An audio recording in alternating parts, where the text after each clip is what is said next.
Hi again, everybody. Kevin Harlan here with Clark Kellogg and Steve Kerr as we get set to bring you all the action. The starting five. This is our lineup brought to you by State Farm. First for the Mavericks, Jason Kidd is out there with Carter.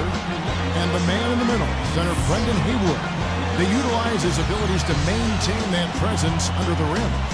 Then there's Marion, and it's Nowitzki in at the power forward.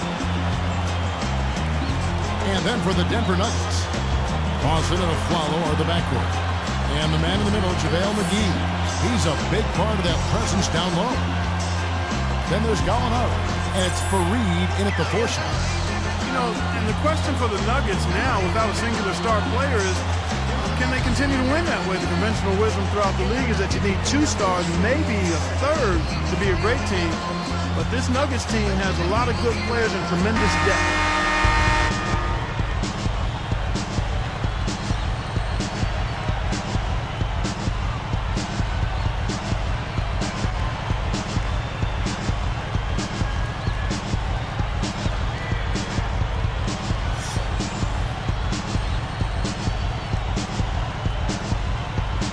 So the Nuggets win the tip.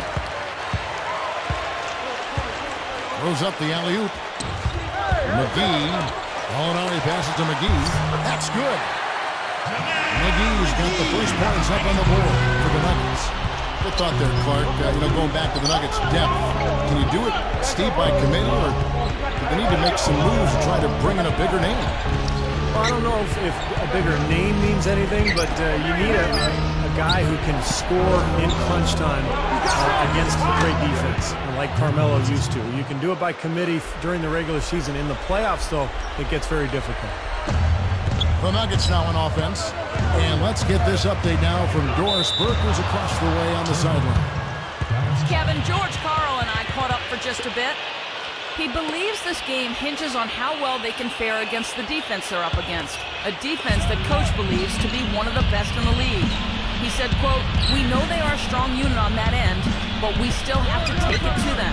We need to dictate what happens on our possessions. They want to be assertive."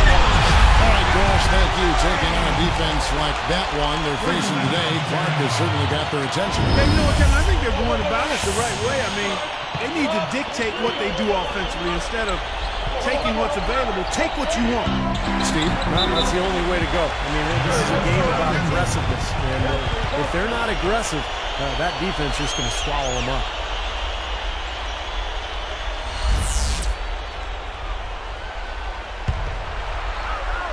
Here's Aflalo. It's up a three. And here we go. Carter kicks the Kidd. And stolen by Aflalo. And so here is Denver. Fareed. And he drew the blocking foul. He'll go to the line for two.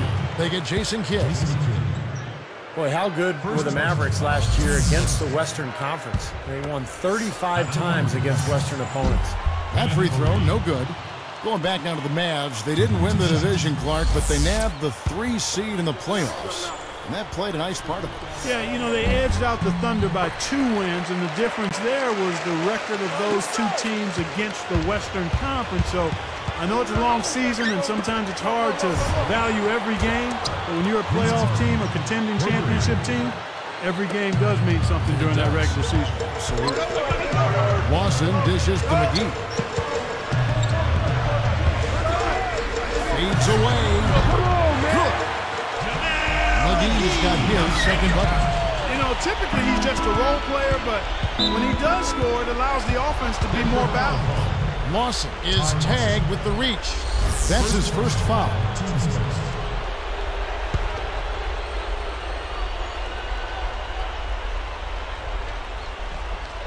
Here is Kidd. Lawson defending. With the fadeaway. That's good from Nowitzki on the assist by Kidd.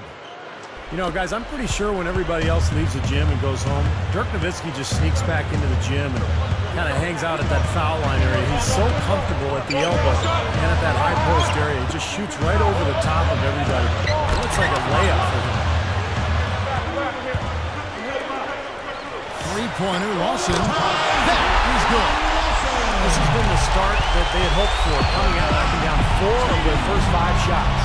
Getting back to what Steve said about Dirk, with his height, Clark, that elbow shot is virtually impossible to guard. We call it ATM time. Because when he gets it there, nobody can bother him. And he also can go by you. He's unorthodox, but he can still, because you have to respect that shot, he has the option to drive as well, but he's a remarkable shooter. The shot's good from McGee. I think their only hope now, Clark, is to slow him down with a double team. Well, they got to stop the bleeding, put the tourniquet on, and he's been tough to play straight up. Outside Kidd. Here's Marion. Puts up the baby hook. No luck. So the Nuggets will take it the other way.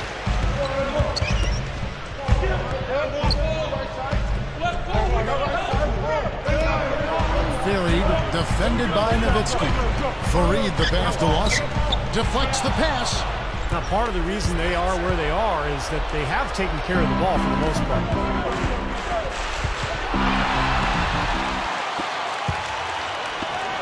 Sean Marion covering. And Lawson gets it to go on the assist by McGee. 6 points for Lawson. And Dallas calls their first time out of the game. Tell you what, JaVale McGee continued to do what he did last year and expanded his output some. I mean, he's a guy who gives you a lot of block shots and plenty of dunks.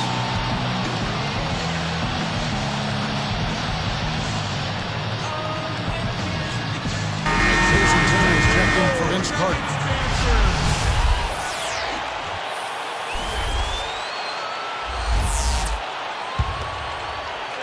Here's Kidd. Still looking to get on the scoreboard. Yeah, Clark, back to McGee's year last year. Up his field goal percentage, like you said, and the rest of his numbers across the board. Steve, he's a freak athletically. I mean, this guy, I don't know if he's got a ceiling. Well, he's got such great length to his body, huge wingspan, and then great leaping ability.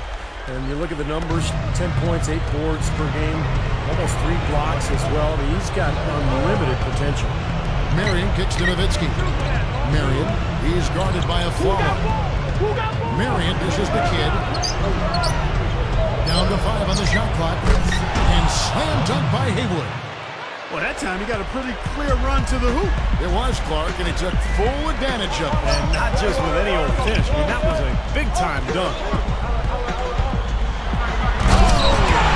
There's the killer two-handed slam.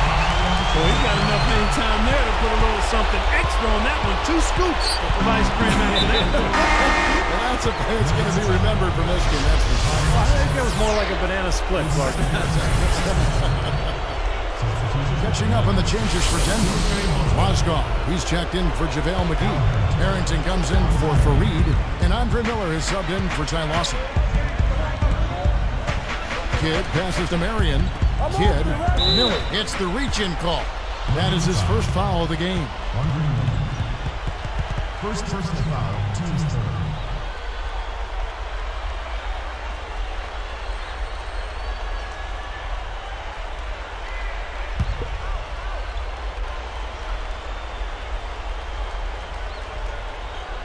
Here's Marion, looking for his first bucket of the game. Harrington gets called for the reach. That's his first foul. Here's Kidd. 8-point game. Goes up, and the layup falls. That's a tough matchup, and yet he found a way to get off that shot. Impressive. You know what, guys? I mean, those are really the kind of challenges he loves. I mean, he's that kind of a competitor. And they're pushing it up. Takes it up. That's good from Nowitzki on the assist by Kidd. Kidd's got 4 assists in the game. Back to Harrington. And here's Gallinari outside.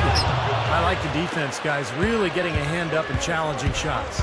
Yeah, Steve, lurking on that shot, and that was a tough one. So the whistle blows on the shot and 2 free throws for the contact right there. You know, last season, Jason Kidd finally getting that long sought-after championship. Got it on his 3rd trip to the final. And you just got to feel good about seeing a great player get his ring. And Clark, getting back to Jason Kidd, I mean, at age 38, he was actually the oldest player to start for a team that won it all since Kareem Abdul-Jabbar did it for the Lakers in 1988. So good company, and I think everybody was happy to see Jason Kidd win. Here's Miller. And again, Denver no good. The Mavericks trailing. Here's Terry. Pass to Hayward.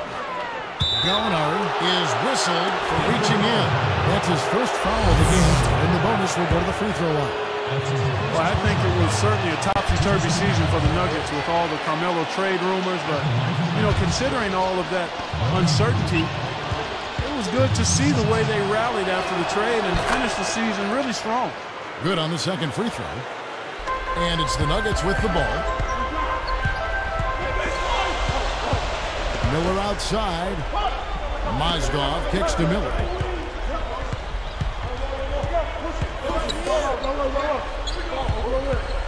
The three from Aflalo. Gets it to go. Hey, look at the effects of that Carmelo trade. What that had on the Denver Nuggets, Steve. It seemed like they didn't lose a whole lot of ground in the West once that trade went down. Well, they got much better defensively after the trade, and they were able to play fast and still score points. The question is, without Carmelo, can you win in the playoffs? Can you score when the defense is set? And I think that's going to be a major task for Denver without Carmelo Anthony, one of the best scorers in the league. The shot's good from Fareed. Well, everyone seems to have the hot hand here early on. You know, if they keep up this scoring pace, we'll definitely see some big point totals from both of these teams. Throws up. It's going to be two free throws. Drew contact on the shot. Good foul. Make them earn the free throws. Don't let this team dunk. I like that. That's a smart foul. I mean, it's a lot easier to dunk it than it is to hit two free throws. Make them earn them at the strike. Well, Marion will never get back to his days in Phoenix when he was a 20-point, 10-rebound guy, but still a very versatile player on this deep Dallas roster, and he can be very effective in a number of ways for the Mavericks. Miller outside. Not really his range, and it's off target. Mavericks trailed by 3. Left side, Terry. Tries again.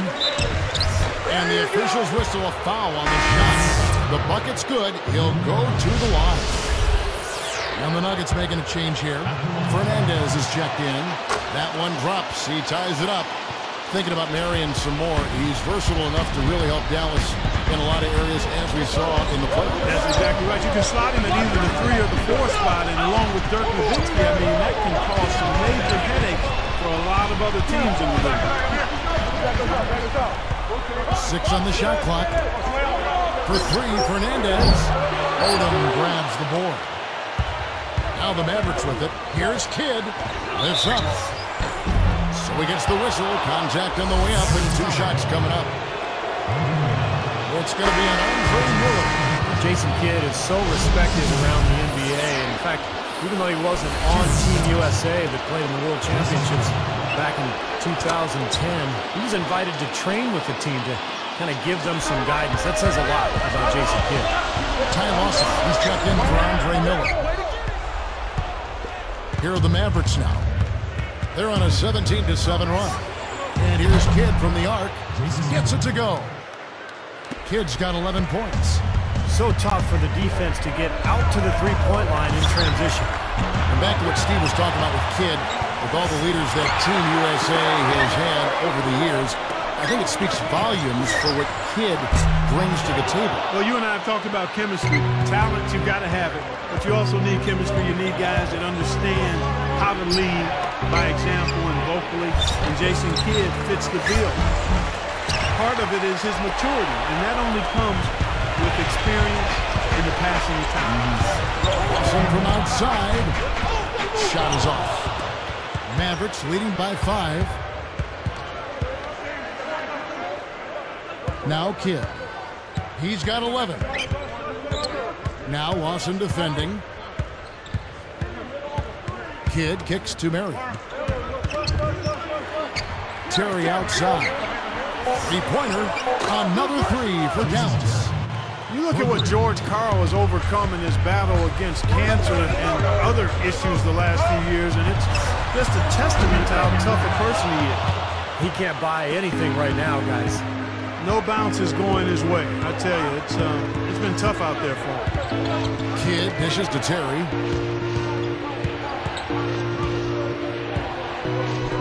It's tipped. Well, that's an empty possession when you're that loose with the basketball. Guys, we've seen some excellent offensive output. Yes, sir, fellas. They've had it going on big time. Big time is right, Clark. A lot of momentum here offensively. Good thoughts by Clark as we go back to George Karl. A lot of guys, Steve, would have called it a career, but you know and I know all of us, he just loves this game so much. Well, it was so nice to see the support that he got from around the league as he battled cancer. Did such a great job with that team during the Carmelo drama, as they called it. It was really a very taxing year for George Karl, but he battled through it and ended up putting Denver in a really good spot heading into the postseason. What a tough quarter for him. He's got to pick it up here. Boy, nothing at all going his way. I mean, it's hard to watch. And here is Kidd. He's got 11. They grab their own miss. Here's Marion. Out of bounds. And they'll keep possession. A different look for Denver. JaVale McGee's checked in for Mozgov. Anderson comes in for Fareed, and Andre Miller has subbed in for Ty Lawson. Dirk Nowitzki, he's checked in for the Mavericks. Carter comes in for Jason Kidd. Here's Terry. 6 points for him. Tipped. And you know, despite the number of turnovers, Kevin, they've still got the lead here. Well, eventually, guys, you know those mistakes will come back and haunt you, so they've got to do a better job of taking care of the basketball. Mavericks leading by 4, and it's Miller picking them up. Terry, the pass to Nowitzki. Shoots over McGee. That's good from Nowitzki on the assist by Terry. 8 points for Nowitzki. From the high post, and he hits the jumper for 2. Look how they've been scoring the basketball, and it's really fun to watch them because all the baskets are coming off assists. Well, keep that in mind. I mean, they're a much more efficient team when they make that extra pass. And they get in trouble when they're taking quick shots. What a year Lamar Odom had last season for the Lakers. At times starting, but also coming off the bench when Andrew Bynum was healthy. But he had a terrific year shooting the ball, about 53% from the floor and almost 40% from the three-point line. Ty Lawson, he's checked in for the Nuggets. No good on the 3. Here comes Jason Terry. Now Lawson defending. Terry kicks to Carter. He dishes it to Mahinmi. McGee's there. Just talking about Odom, 40% from deep is out of this world for a guy his size. I love Lamar's versatility, Kevin. I mean, and adding that three-point shot, being more efficient from out there, just helps him be more effective as an all-around player. Mahinmi played the role of hero to a degree for the Mavs last spring. I mean, with Haywood hurting, being injured, he took his minutes and played a big role off the bench for the Mavs. Catching up on the changes for Denver. Corey Brewer's checked in for Fernandez. And Andre Miller is subbed in for Ty Lawson. Terry dishes to Nowitzki. Here's a follow. That's good, and it's Miller with the assist. Miller's got 3 assists in the game. Getting back to Mahinmi for a second, Clark. I mean, it was amazing what he did in that Game 6 with Brendan Haywood ineffective with injury. Mahinmi came in, even got involved offensively. I mean, he's a defensive-minded player. Remember, he made that huge jumper late in Game 6 that helped kind of extinguish that Miami comeback. Just an amazing night for a young player. He shoots again. He lays it in. And the Mavericks lead by 7. It's still early, but so far they've set the tone here with their rebound. Yeah, big margin for them early. They've been dominant on the glass. The 3 from Aflalo. And that one's good. Aflalo's got 10 points in the game. No question about it, guys. He's been one of their best performers today. Now here's Terry. He's got 6. Nowitzki left side. He gathers. The feather touch on the finger roll. Beautiful. He's got 10. Well, they've got to do something defensively because he's been unstoppable. And defensively, Steve, your only choice now is to double him. I mean, I don't think there's another option. A free-flowing first quarter. Great scoring through 1.